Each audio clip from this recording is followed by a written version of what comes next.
G'day. Recently, I've been having a few consultations with some subscribers of mine, and the question that keeps coming up over and over and over again: Hey, AK, I love the life that you're living. I really want to move to Medellin as well, but I don't know how to get a remote job. That's the only thing holding me back. I'm trying everything, but that's the last step of my transition. What can I do? So I thought today I'll put together a video giving you guys some tips of what you can do starting today to transition from whatever you're doing to a fully remote work lifestyle. Let me preface this by saying the answer to this question of how do I become a digital nomad? How do I get a remote job?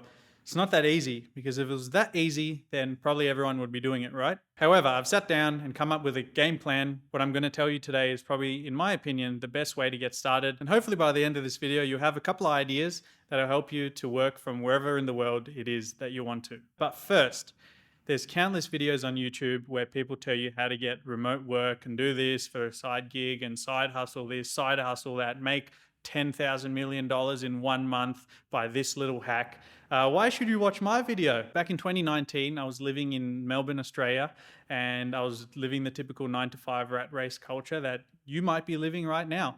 I was making really good money, 6 figures, living great, like everything was fine, but I just knew there was more to life than just work, get debts, live for the weekend, retire and die.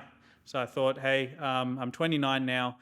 Before I get too old and get too many responsibilities and debts, it's time to give it a crack and do something. So I basically quit, sold everything, and just decided to travel and figure it out myself. I had no mentors, I had no game plan, I had watched no YouTube videos on it. I had basically done nothing. All I had was the dream. Everyone I knew, including my parents, told me I was crazy, I should never do it, I'm stupid for throwing my whole life away and everything that I had built. But I knew deep inside that this is not what I wanted, and I thought before it's too late, it's time to give it a crack. And the thing that really pushed me is that I knew there was something out there. I knew there was some people doing this, and I thought, hey, why can't I do it as well? Now, just a short 4 years later, so the length of a university degree, I run multiple freelance businesses. So I have my YouTube channel, I run a course, the Medellin Masterclass, and also have my video production business. All these streams of income can bring in upwards of 10K a month. And remember, I don't have any education in this. I basically just learned everything myself. So taking that into account, I think 10K a month is pretty good money, right? So long story short, don't listen to what people tell you can't do. Just believe in yourself, do the work, and make it happen. Now you know a bit about me, let's get to you. How can you find a remote job? Well, first we need to understand the 2 types of remote jobs that you can get. The first type of job is the full-time remote worker. That's basically someone who has a full-time job, might be working for a company based where you're living, but you are a full-time employee, you have set hours to, and you get benefits, okay? It's exactly like the job you guys have right now, except you don't have to be in one location. These companies, they allow you to live in another country as long as you still can commit to the hours that they want you to work and you still uphold a certain quality of work. So you might live in Medellin, Colombia, like I do, but you'll be setting your alarm and you'll be waking up at 9 a.m. or 8 a.m. on Monday, whatever time you do. You'll be having your meetings, you'll be doing your work, and you'll be clocking off at a certain time every day, and you'll be paid for a certain amount of hours every week. What are the benefits of this type of job? Well, first of all, security. You are basically guaranteed a paycheck every single week, and you know exactly how much that paycheck is going to be, and therefore you can budget your life and live accordingly. You can buy things when you want because you know that that type of money, whatever it is, $3,000, $4,000 a month, is coming in every single month. That's one huge benefit. Another benefit, a lot of these companies will give you benefits. 401k, in Oz, we call that superannuation, basically the money that they put into your account for retirement. Also, they might give you some other type of benefits, holiday pay or sick pay or whatever. But those benefits you can negotiate as part of your remote work contract and you'll get that. Those 2 things are probably the biggest benefits of being a full-time remote worker, digital nomad. The downfalls though, guys, are yes, you get to live in a different country and you're not tied to being in one place, but you are still tied to some sort of schedule and routine. You still need to work a certain amount of hours, answer to a boss, take meetings. You still are kind of a slave to the game. You can be wherever you want, but you don't really have that much full-time flexibility. You still have to plan your life around your job. This job actually, I recommend for a lot of people starting out the digital nomad lifestyle, because maybe you don't want to burn all bridges, quit your job and then try and do something else, only to learn that 6 months later, the traveling life is not really for you. The other country that you've gone to is kind of too much of a big change, or you miss your family and friends back home and you want to go back, a good way to try out is ask your employer, guys. You lose nothing by asking. The worst they can say is no, okay? And honestly, we live in the great time where after COVID and all the lockdowns and stuff where they send people to work from home, a lot of employers actually learned that you don't need to lock people up in these offices. Actually letting them work from home or working from a remote location boosts their mood, keeps them happier, keeps them more productive. We live in the best time now to ask your employer, hey, can I actually work remotely? How about I try it out for 3 months or 6 months, see how it goes. If my performance is lacking, then I'll come back. But I guarantee I'm going to try as hard as I can, and I'm going to give you the best work, and you're going to see that this type of work is the future. I encourage you guys to at least ask the question. You have nothing to lose. At worst, they say no, and you're back where you are now. And you know at least, okay, this employer is not going to allow me to do that. Maybe I need to look at the next step. Maybe I need to find another employer who allows me to work remotely, or I need to quit and think about starting my own freelance business. So my recommendation for you to find a full-time remote job is to go on whatever is your country's job board. So for me, it's seek.com. That's because I'm from Australia, but I'm sure there's obviously different ones in different countries. So go to this, and then you'll just type like fully remote. And then there'll be, look, 920 jobs. So you can just go down this, and then you can search. If you want to put in classification, you can put in whatever you want to look for. Area doesn't really matter because it's supposed to be fully remote. But this is where I'd go first because these are like legit job boards. Another one that I had suggestion is fully dedicated websites which are just for people looking for remote work. So there's actually a full list of these. I have an article here I'm just going to show you. 10 best sites to find remote jobs. For example, Flex Jobs. Flex Jobs is one that I've heard about a lot. Remote.co is another one that I've heard of. We Work Remotely is another one that I've heard of. So all these ones are basically dedicated for people looking for remote work, like you. Yeah, you go on these ones and you would search here like video editor. So let's search that. And then all these jobs will come up, right? So video editor, there's 642 jobs available. So let's do another one, maybe like data analyst. That's a pretty easy one. 2,740 jobs available, all right?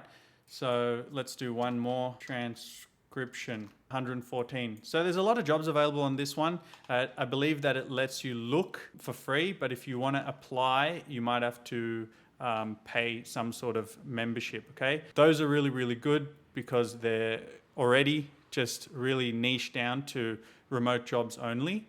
But these ones, the general job boards, they had a couple others on this list as well, which are general job boards like LinkedIn, right? LinkedIn is a general job board.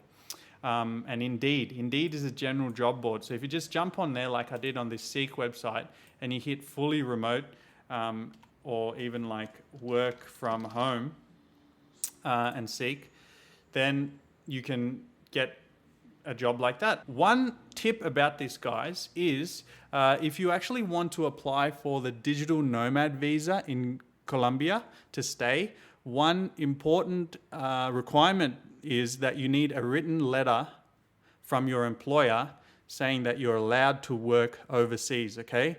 So this is direct information I just got from Nexo visa lawyers. If you want to maybe get one of these jobs, don't tell your employer, come to Colombia and just use VPN.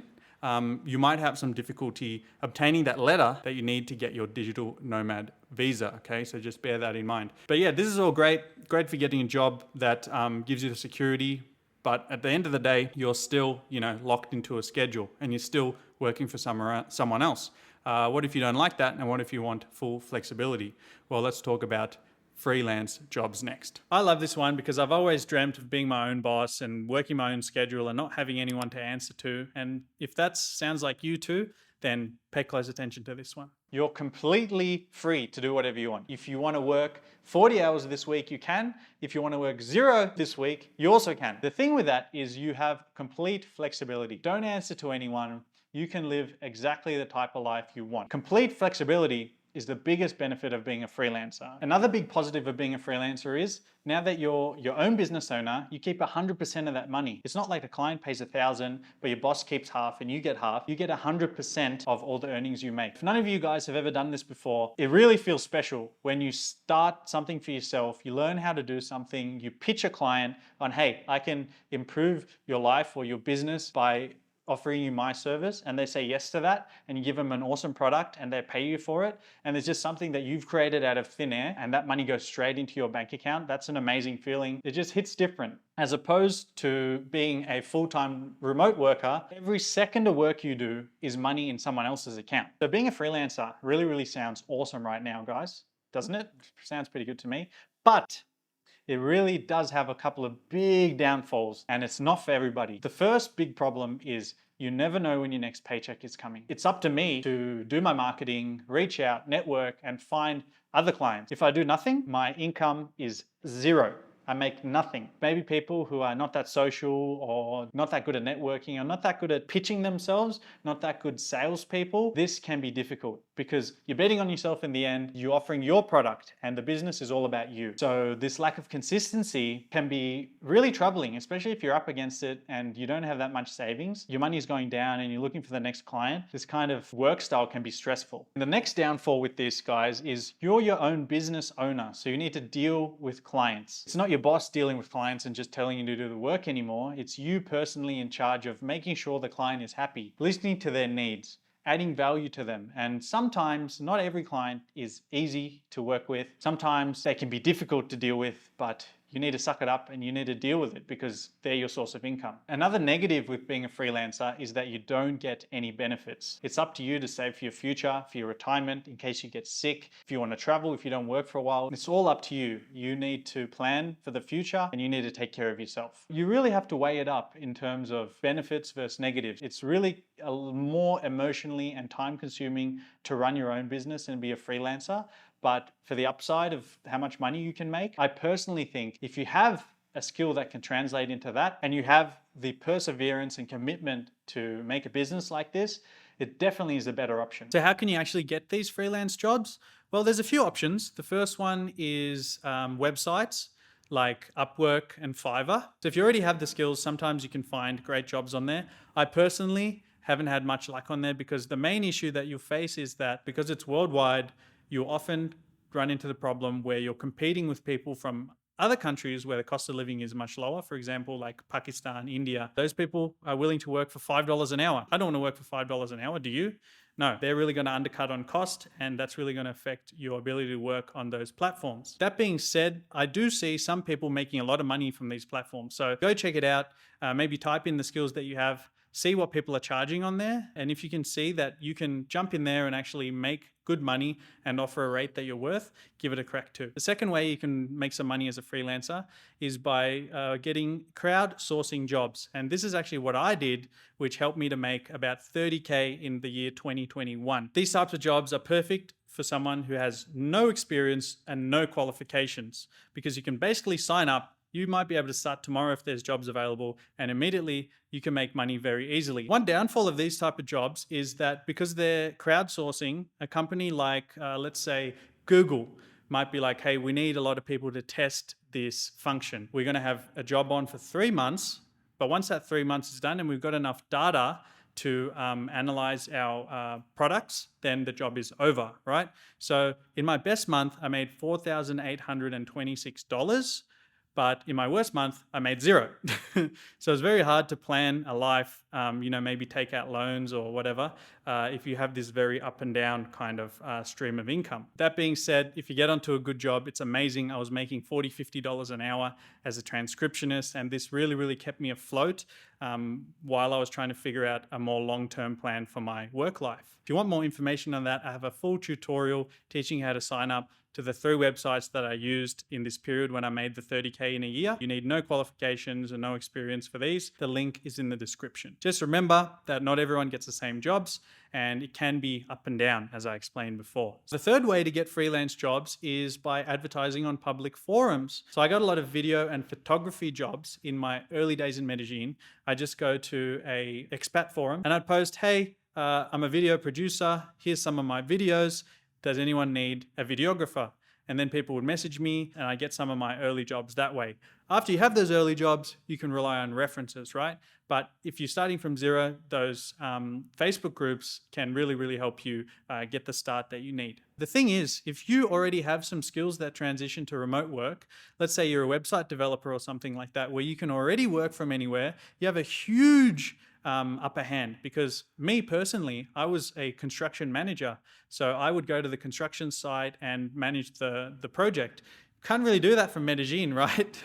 So I was starting from zero. So that being said, if you already have some transitionable skills, you're miles ahead than I ever was. But if you're like me and you don't have any transitionable skills, don't worry. I'm living proof that you can just learn the shit yourself. We live in the best age when all the information is basically out there for free. You can look on YouTube, you can read books, you can listen to podcasts, and you can just educate yourself. University is hell overrated. I was university educated. I have a bachelor's, I have a master's, and I never made as much money as I make now. And all the skills I learned from watching YouTube, right? So we live in the best time. If you work hard, you can get there, but that's what a lot of people don't really want to do.